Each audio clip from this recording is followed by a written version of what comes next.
Hello students, हम 10th class में मानव तंत्र पढ़ रहे थे और मानव तंत्र में मानव पाचन तंत्र की बात कर रहे थे, जिसमें स्ट्रक्चर हमने कर ली थी। अब पाचन की कार्य की हम पढ़ रहे थे, जिसमें अंतर्ग्रहण और पाचन की जो क्रिया विधि है उसमें पाचन जो क्रिया है वो चल रही थी। और पाचन में मुख गुहा में पाचन और आमाशय में पाचन हम पढ़ लिए थे। अब हम पढ़ेंगे नंबर 3, छोटी आंत्र में पाचन। छोटी आंत्र में पाचन।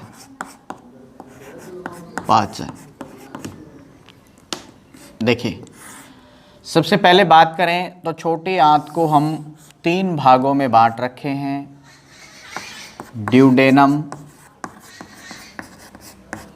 जेजुनम और इलियम। मोस्टली छोटे आंत में भोजन का पूर्ण पाचन होता है और इसी छोटी आंत के इलियम के अंदर इसका पूर्ण अवशोषण होता है। तो सबसे पहले हम देखते हैं कि जो गृहिणी है, इस गृहिणी में किस प्रकार से पाचन की क्रिया संपन्न होती है। देखिए, स्टोमक का जो पाइलोरिक भाग है, इस पाइलोरिक भाग ये जुड़ा हुआ होता है छोटी आंत से, और इसमें प्रारंभिक छोटी आंत का जो यू आकार का भाग है ये हमारे पास में कहलाता है ड्यूडेनम। ठीक है, यहाँ इस ड्यूडेनम के अंदर अग्नाशयी जो ग्रंथि है और यकृत की जो यकृत वाहिनी है वो आकर इसमें जुड़ी हुई होती है। देखिएगा, तो यहाँ गृहिणी में जो भोजन कायम के रूप में पाइलोरिक संकोचक से थोड़ा थोड़ा करके गृहिणी में आता है, वहाँ सबसे पहले इस गृहिणी में जो पित्ताशय है, पित्ताशय से तो आता है पित्तरस, बाइल जूस, पित्तरस आता है। ठीक है, और अग्नाशय से आता है, अग्नाशय ग्रंथि से आता है अग्नाशयी रस, अग्नाशयी रस। ठीक है, या इसको पाचक रस कहेंगे। ध्यान रहे, सबसे पहले हम पित्तरस की बात करें कि ये गृहिणी में किस प्रकार से पाचन में सहायता प्रदान करता है। देखिएगा,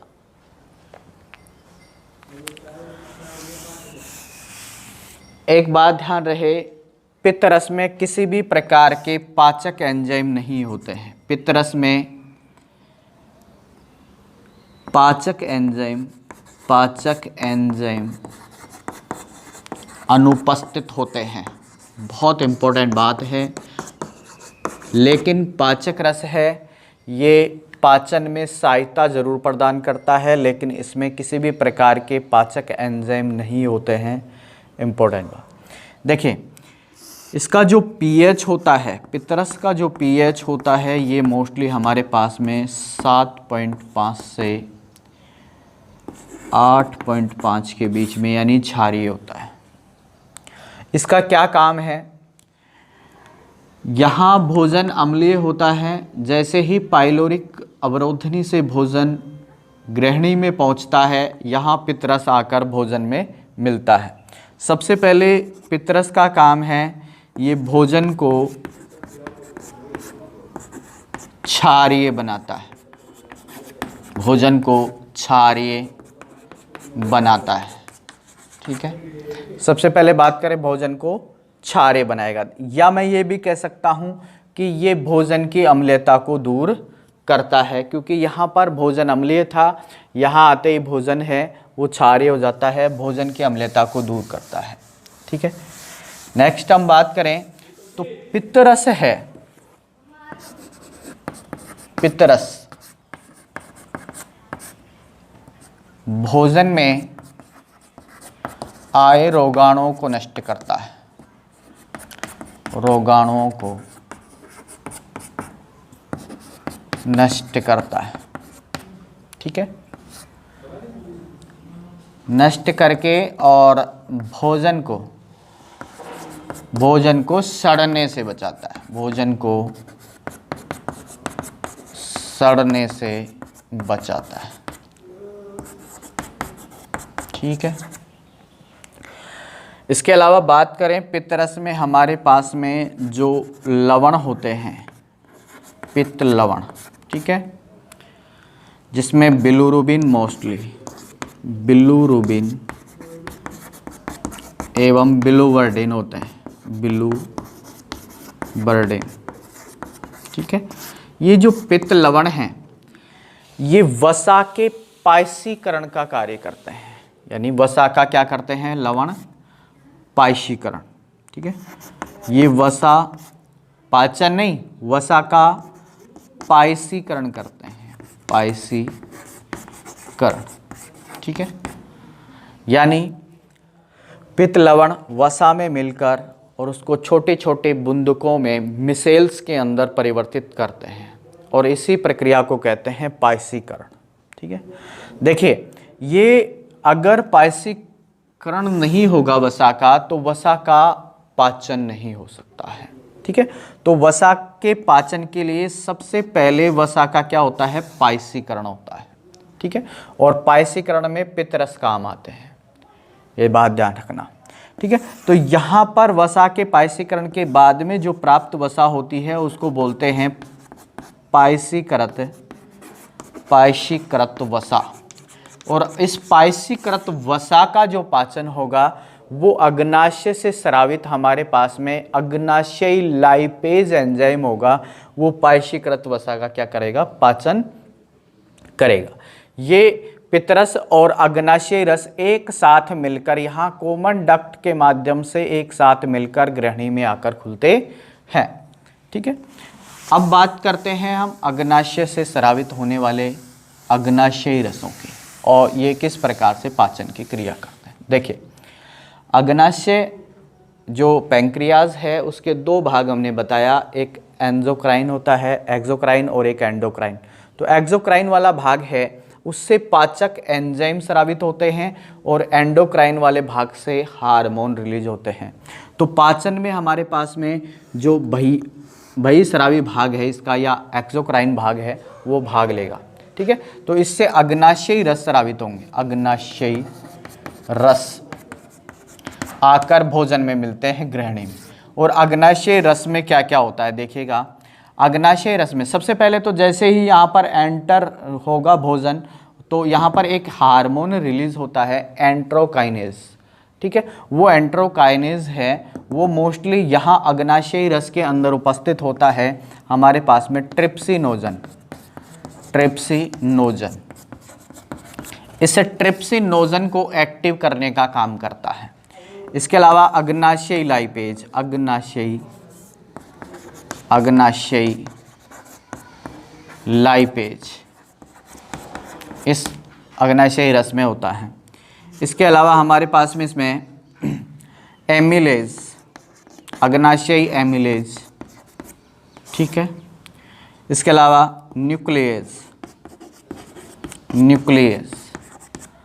आदि एंजाइम इसके अंदर उपस्थित होते हैं। ठीक है, तो सबसे पहले एंट्रोकाइनेज है, एंट्रोकाइनेज है, ये एंट्रोकाइनेज है, ये इस ट्रिप्सिनोजन को सक्रिय ट्रिप्सिन में बदलता है। ठीक है, अब कार्यों की बात करें तो ये जो ट्रिप्सिनोजन है सबसे पहले बदलता है सक्रिय ट्रिप्सिन में, ट्रिप्सिन। देखिए, आमाशय में हमने पेप्सिन की बात की थी, पेप्सिनोजन की बात की थी, वो सक्रिय पेप्सिन में HCl की उपस्थिति में बदल रहा है। ठीक है, यहाँ पर ट्रिप्सिनोजन सक्रिय ट्रिप्सिन में एंट्रोकाइनेज की उपस्थिति में बदलता है। ठीक है, तो ये सक्रिय ट्रिप्सिन और जो सक्रिय पेप्सिन है इनका काम दोनों का है प्रोटीन का पाचन करना। ठीक है, दोनों का ही काम क्या है, प्रोटीन का पाचन करना। लेकिन पेप्सिन होता है वो स्टोमक के अंदर अम्लीय माध्यम में प्रोटीन का पाचन करता है, और ट्रिप्सिन है वो क्षारीय माध्यम में ड्यूडेनम के अंदर करता है। राइट, एक बात ध्यान रखना, ये ट्रिप्सिन है ये प्रोटीन को, ये सक्रिय ट्रिप्सिन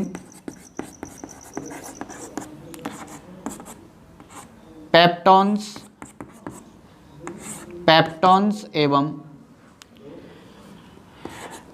पेप्टाइड्स में बदलता है, पेप्टाइड्स, ठीक है, पेप्टाइड्स में बदलने का काम करता है, यानी प्रोटीन को तोड़ने का काम करता है।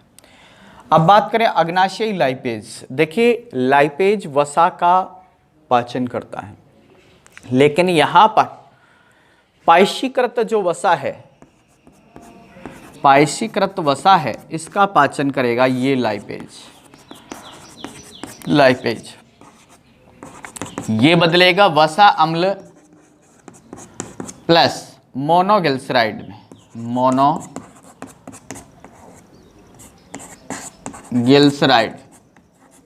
मोनोग्लिसराइड के अंदर वसा का पाचन, यानी लाइपेज वसा का पाचन करने का काम करता है, यानी वसा को तोड़ने का काम करता है वसा अम्ल और ग्लिसरॉल के अंदर, ठीक है। एमिलेज की बात करें, देखिए मुख गुहा में भी हमारे पास में लारीय एमिलेज बनता है, लेकिन वहाँ भोजन है इतने देर तक नहीं ठहरता है कि कंप्लीट स्टार्च का पाचन हो सके, ठीक है। इसलिए वहाँ मोस्टली 30% स्टार्च ही पचित होता है, माल्टोज में बदल पाता है। शेष जो स्टार्च होता है यहाँ पर छोटे आंत की गृहिणी में इस एमिलेज की उपस्थिति में माल्टोज में बदलता है, यानी कि यहाँ भी स्टार्च है वो किस में बदलता है, माल्टोज में बदलता है।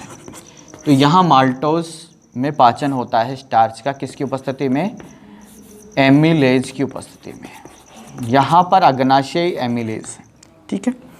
अब बात करें हम न्यूक्लियेज एंजाइम की। देखिए भोजन के साथ में न्यूक्लिक एसिड्स का भी उपयोग किया जाता है, जिसमें आरएनए डीएनए होते हैं हमारे, ठीक है, जो न्यूक्लिक अम्ल हैं।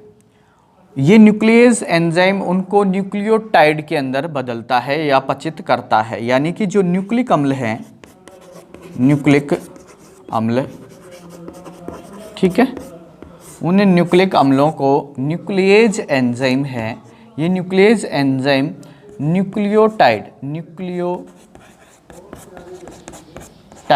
देखिए न्यूक्लियोटाइड क्या है, सबसे पहले हम ये समझें। तो न्यूक्लियोटाइड एक पेंटोज शर्करा, एक नाइट्रोजनी क्षारक और एक फास्फोरिक अम्ल से बनी हुई एक यौगिक है या संरचना है, ठीक है। और न्यूक्लियोटाइड्स के बहुलीकरण से न्यूक्लिक अम्ल बनते हैं, यानी न्यूक्लिक अम्ल न्यूक्लियोटाइड्स के बहुलक होते हैं, ठीक है। तो यहाँ पर ये पॉलीमर है, जटिल पदार्थ है, इसको सरल पदार्थ यानी एकलक इकाई के अंदर तोड़ा जाता है न्यूक्लियेज एंजाइम की उपस्थिति के अंदर, राइट।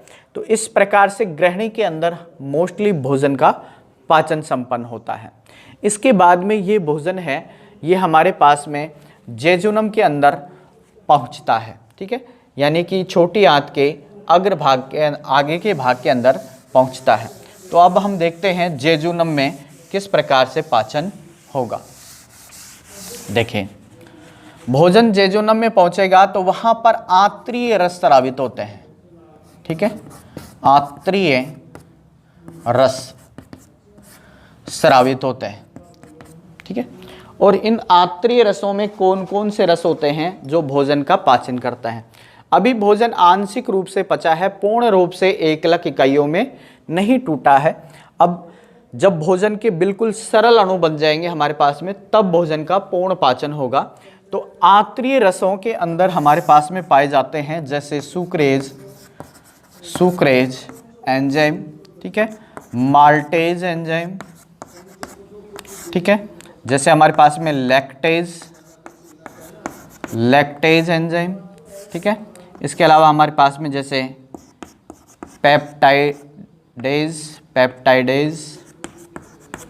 ठीक है, इसके अलावा जैसे हमारे पास में न्यूक्लियोटाइडेज, न्यूक्लियोसाइडेज,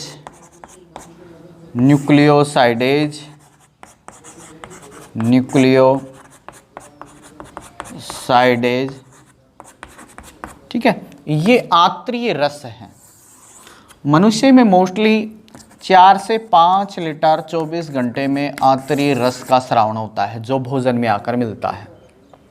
ठीक है, इसमें लवण भी होते हैं, इसमें मोस्टली वाटर भी होता है, श्लेष्मा भी होता है और ये एंजाइम भी होते हैं। ठीक है, तो यहाँ पर भोजन का पूर्ण पाचन होगा। देखिए, जो मोस्टली शर्कराएं डाइसैकेराइड्स के रूप में टूटी हुई हैं, जैसे सुक्रोज, ये डाइसैकेराइड है। ठीक है, सुक्रोज, तो सुक्रोज का जो अपघटन होगा यानी पूर्ण पाचन होगा वो सुक्रेज के द्वारा होगा। सुक्रेज ये मोस्टली ग्लूकोज और फ्रुक्टोज प्लस फ्रुक्टोज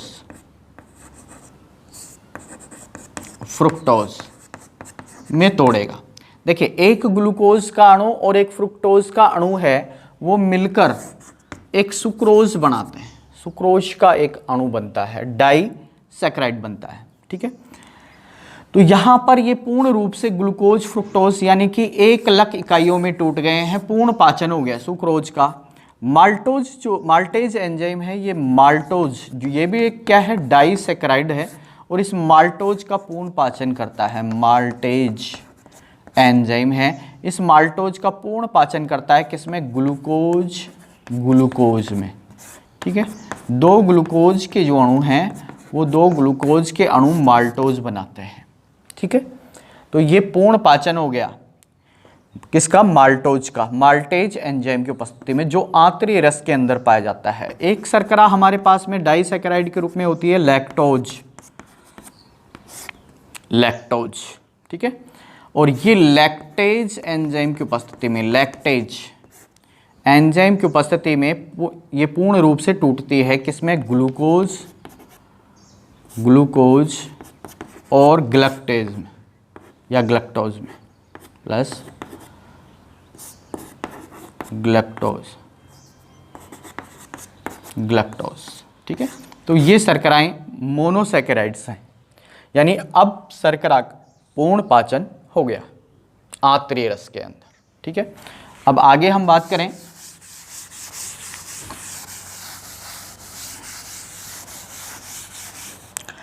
पेप्टाइडेज। जो हमारे पास में प्रोटीन का जो पाचन हुआ था, अपघटन हुआ था पेप्टाइड्स के अंदर, तो ये पेप्टाइडेज है। ठीक है, या प्रोटीएज एंजाइम है। ये क्या काम करता है कि जो पेप्टाइड श्रृंखलाएं हैं उनको अपघटित करता है। पेप्टाइड्स हैं, उनको ये एमिनो अम्लों में अपघटित करता है। एमिनो अम्ल, देखिए, एमिनो अम्ल प्रोटीन का एकलक इकाई है, क्योंकि प्रोटीन्स एमिनो अम्लों के क्या होते हैं, बहुलक होते हैं। ठीक है, तो ये हमारे पास में पेप्टाइडेज जो एंजाइम है, ये मोस्टली एमिनो अम्लों में यानी प्रोटीन का भी क्या कर देते हैं, पूर्ण पाचन करते हैं। न्यूक्लियोटाइडेज की बात करें, न्यूक्लियोटाइडेज जो एंजाइम हैं, जो हमारे पास में न्यूक्लियोटाइड प्राप्त हुए थे न्यूक्लिक एसिड्स के अपघटन से, ठीक है, उनको मोस्टली ये जो एंजाइम है ये न्यूक्लियोटाइड है, न्यूक्लियोटाइड्स को न्यूक्लियोसाइडेज एंजाइम यानी टाइडेज एंजाइम, ये मोस्टली किस में बदलता है, न्यूक्लियोसाइड प्लस फास्फोरिक अम्ल या फास्फेट समूह के अंदर ये चेंज करता है। ठीक है, देखिए, न्यूक्लियोटाइड में एक पेंटोज शर्करा, फास्फोरिक अम्ल और नाइट्रोजनी क्षार होता है, जबकि न्यूक्लियोसाइड में फास्फेट समूह बाहर होता है, केवल क्या होता है, पेंटोज शर्करा और नाइट्रोजनी क्षार। ठीक है। और ये जो साइडेज एंजाइम है ये फिर इसको और अपघटित कर देगा, यानी इसमें पेंटोज शर्करा में क्या जुड़ा हुआ है, क्षार जुड़ा हुआ है, उसको भी पृथक कर देगा। इस प्रकार से साइडेज एंजाइम न्यूक्लियोसाइडेज है, ये न्यूक्लियोसाइड को पेंटोज शर्करा और नाइट्रोजनी क्षार में बदल देगा। इस प्रकार से भोजन का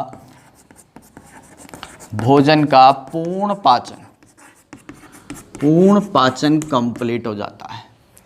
ठीक है। इसके बाद जो पचित भोजन है इसका हम अवशोषण देखेंगे, जो मोस्टली छोटी आंत के इलियम के अंदर सर्वाधिक होता है। वैसे अवशोषण मुख्य गुहा से ही प्रारंभ होता है, लेकिन सर्वाधिक जो अवशोषण है वो आंत्र के अंदर, छोटे आंत्र के अंदर इलियम पार्ट में होता है। ठीक है। तो अवशोषण हम नेक्स्ट वीडियो के अंदर डिस्कस करेंगे। धन्यवाद।